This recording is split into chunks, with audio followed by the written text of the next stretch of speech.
ಇನ್ನು ಮುಂದೆ ನಿಮ್ಮ ನೆಚ್ಚಿನ ಧಾರಾವಾಹಿಗಳ ಫುಲ್ ಎಪಿಸೋಡ್ಗಳು ಸನ್ ನೆಕ್ಸ್ಟ್ ಆಪ್ನಲ್ಲಿ ಮಾತ್ರ. ನಾಮಿನೇಷನ್ ಫೈಲ್ ಮಾಡ್ತಿರೋರು ಯಾರು ಅಂತ ಕೇಳಿದ್ರಲ್ವಾ, ಬರ್ತಾ ಇದ್ದಾರೆ ನೋಡಿ.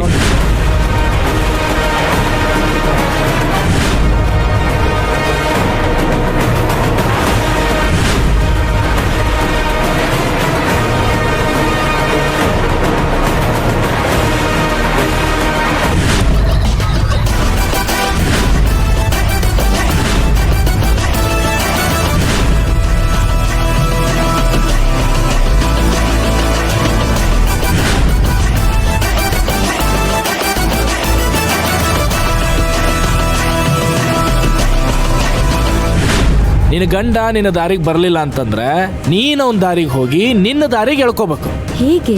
ನಿನ್ನ ಗಂಡ ಎಲೆಕ್ಷನ್ಗೆ ನಿಲ್ಲಿಲ್ಲ ಅಂತಂದ್ರೆ ನೀನು ನಿಲ್ಕೋಬೇಕು.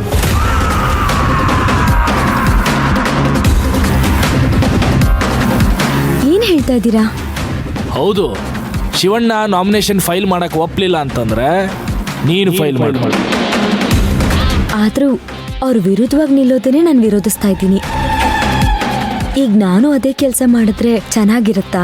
ಕೆಲವೊಮ್ಮೆ ಒಳ್ಳೆ ಕೆಲ್ಸಕ್ಕೆ ಸ್ವಲ್ಪ ರಿಸ್ಕ್ ತಗೋಬೇಕಾಕೈತಿ. ನಿನ್ನ ಉದ್ದೇಶ ಏನು? ನಿಂತ್ರ ನಿಮ್ಮ ಯಜಮಾನರು ನಿಲ್ಬೇಕು, ಇಲ್ಲ ಬೇರೆ ಯಾರಾದ್ರೂ ಒಳ್ಳೆಯವ್ರು ನಿಲ್ಬೇಕು ಅಂತ. ಅದನ್ನು ಬಿಟ್ಟು ಇಂದ್ರ ಮಾತ್ರ ನಿಲ್ಬಾರ್ದು ಅಂತ ಹೇಳಕತ್ತಿ, ಹೌದಲ್ಲ?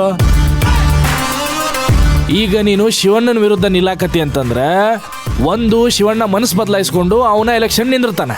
ಇಲ್ಲ ಅಂತಂತಂದ್ರೆ ಶಿವಣ್ಣನ ಹೆಂಡತಿ ಅನ್ನೋ ಕಾರಣಕ್ಕೆ ಜನ ನಿನ್ನನ್ನು ಆಯ್ಕೆ ಮಾಡ್ತಾರೋ ಹೊರತು ಆ ಇಂದ್ರನ ಆಯ್ಕೆ ಮಾಡಕ್ ಸಾಧ್ಯನೇ ಇಲ್ಲ. ಅದನ್ನು ಬಿಟ್ಟು ನಿನ್ನ ಗಂಡನ ವಿರುದ್ಧ ನಿಲ್ಲಾಕ ನೀನು ಎಷ್ಟು ಯೋಚನೆ ಮಾಡಿದೆ ಅಂತಂದ್ರೆ ಆ ಇಂದ್ರ ಅವಿರೋಧವಾಗಿ ಆಯ್ಕೆ ಹಾಕ್ಕಾನೆ. ಮುಂದೆ ನೀನೇನು ಆಗಬಾರ್ದು ಅಂತ ಅನ್ಕೊಂಡಿಯೋ ಅದು ಆಕೈತಿ, ಯೋಚನೆ ಮಾಡು.